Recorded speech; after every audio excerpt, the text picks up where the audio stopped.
Collaborative art project, and it's kind of like a science project. Everybody does a little piece, and when you get it all together, it makes something that is much bigger than the individual pieces. So I was invited to take this with me on my journey to Antarctica, and I was really happy to have something from Alaska to take with me. So thank you, everybody in the Fiber Arts Project and everybody at Kaleidoscope for help support that project.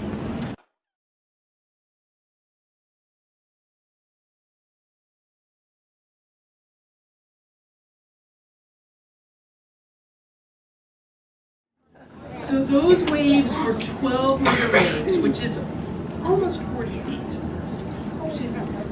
which is twice as high as my house. It is really, really, really tall waves. So I was actually not on the ship. That was a friend of mine who took that video. I was in bed. I was really seasick. Has anyone ever been seasick on a boat? Kind of yucky, huh? Yeah. Okay.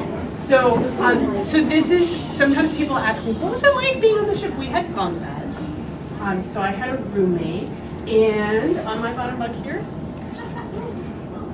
it was really nice to have something from Alaska that made me feel like home in my, even when I felt pretty terrible and seasick, to have something from Alaska. So there's your clothes. And then once we got across the Drake Passage, we weren't so seasick anymore. The water was much calmer. There were some protecting islands, and we got to go on shore. So raise your hand if you notice something about this picture. Yes. There is a lot of snow. That is a good thing to notice. Did you notice something different? There's penguins in the background. There are lots of penguins in the background. Okay, so the quilt kept traveling. This is actually on the peninsula, so not on one of the islands. It was another warm day. I was traveling with a lot of scientists from Australia, and they were all wearing down jackets a lot of the time, and I was from Alaska, and I was mostly not wearing my down jacket, and sometimes I even took off my outer layers of my shirt because I was too warm. So can anyone see something that people created in this picture? What do you see? A little shelter. A little shelter. This is actually a pretty big shelter, but it is way down at the bottom of the mountain that we climbed up. And there is also a really tall radio tower next to it. Like, has anyone seen the radio towers around on the Kenai Peninsula? It's at least that tall. So it's way down at the bottom of the mountain. This is a scientific research station called the Brown Station in Argentina. And one other thing that's really interesting about the Brown Station, what do you notice here? What color is that? Someone who hasn't said something. Yeah, what color do you see there? Gray. Gray, so there's a lot of gray rock, absolutely. What other color do you see? Green. Is anyone surprised to see green in Antarctica? No. I was a little surprised to see green in Antarctica. I kind of thought it would be all ice. What is making that green color? Back with the glasses, yeah. Uh-huh. Fungus is a good thought. There is some fungus. There's a lot of lichen, which is bacteria and fungus together in Antarctica. This is actually a little bit thicker and squishier than lichen and fungus. So any thoughts? Anybody who hasn't said something yet? Mm-hmm. It's moss. It's moss. And we actually had a scientist who has a PhD about mosses. So I learned a lot about mosses from a scientist in Antarctica. And one thing that I learned about mosses that I did not know before is that they are really old. That a moss colony can be hundreds of years old. And the way they know that is because mosses take carbon out of the atmosphere to build up their structures and their bodies. And so there was carbon in the 1950s from some of the nuclear tests that had radioactivity in it, and they can measure that radioactivity in the mosses in Antarctica and know what layer of the moss was laid down in the early 1950s. So pretty cool ways to learn about how old mosses are. Mosses are some of the first things when the snow melts and there's some extra water, mosses can grow there, and then they also use some of the nutrients from the penguins, because the penguins, after they digest all their fish and the waste comes out, that is actually useful for mosses. So mosses kind of rely on penguins to be part of the big cycle. So this is the School of Arts and Science. I wanted to talk to you guys a little bit about some of the science that happened. There are research bases in Antarctica. Does anybody live in Antarctica full-time? Any people who live full-time in Antarctica? Who thinks yes? There's people who live there all the time, who build their houses there. Okay. Who thinks maybe not? Actually not. There are no full-time human residents in Antarctica. There are people who live at research stations for as much as a year and a half at a time. But there's nobody whose house it is. And Antarctica is not a country that belongs to any country. It is a whole continent that is reserved for scientific research, which is a pretty special thing. There's all the countries in the world got together, they made a treaty and an agreement that said, this is a special place, we're gonna save it for science, so that we can learn about important things to help the animals and to help our species as well. So this is the Chinese science station called the Great Wall Station that usually people who are not from China don't get to visit, but we had 7 scientists from China on our ship with us, so we got special permission to go visit. So this is the flag of China with the Kaleidoscope flag.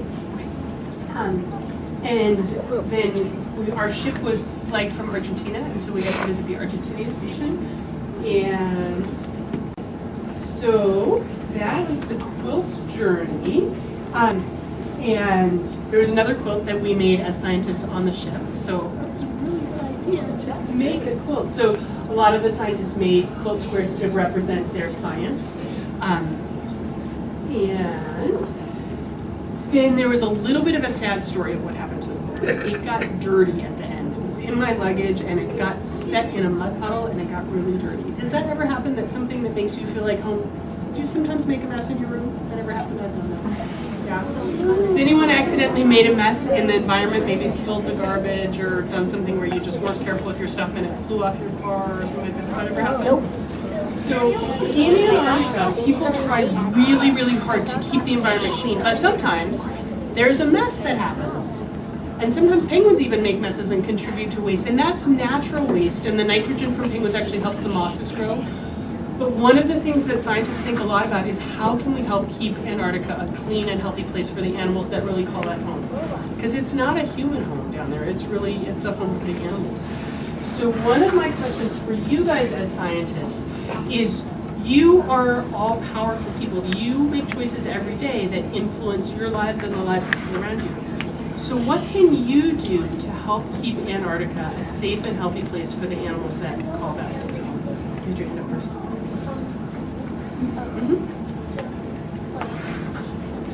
Just to try and use less garbage, like maybe paper straws so you can recycle them, or just to go non-paper straws, like, because usually straws end up in the ocean.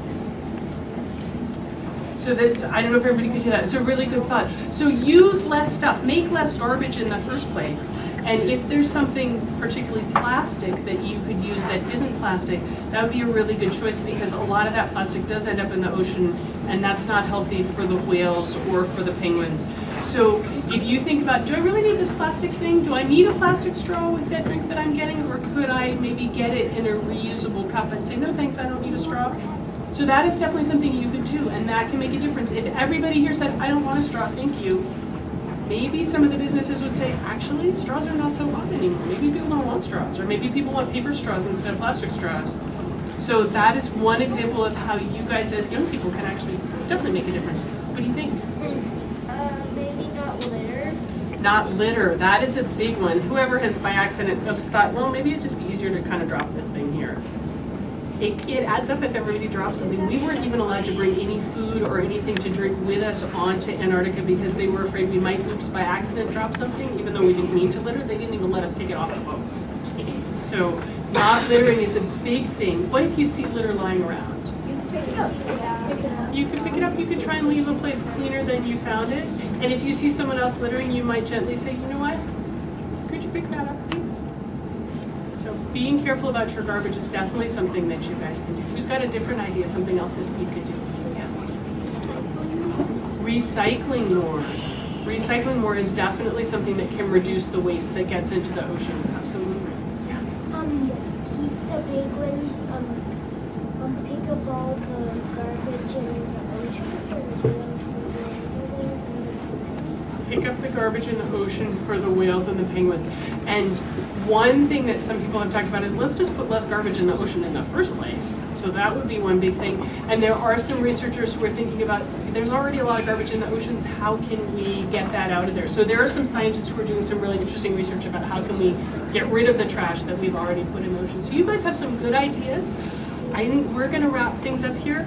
I'm just gonna invite you to think about, what could I do to help, just me personally, to help make the world a better place for penguins and whales? So thank you for listening. Thank you for giving me the quilt to take with me to Antarctica. And thank you guys for being curious scientists.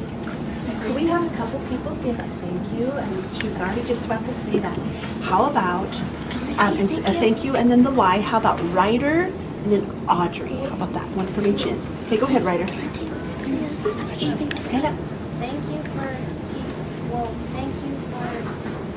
showing us all the pictures and photos and teaching us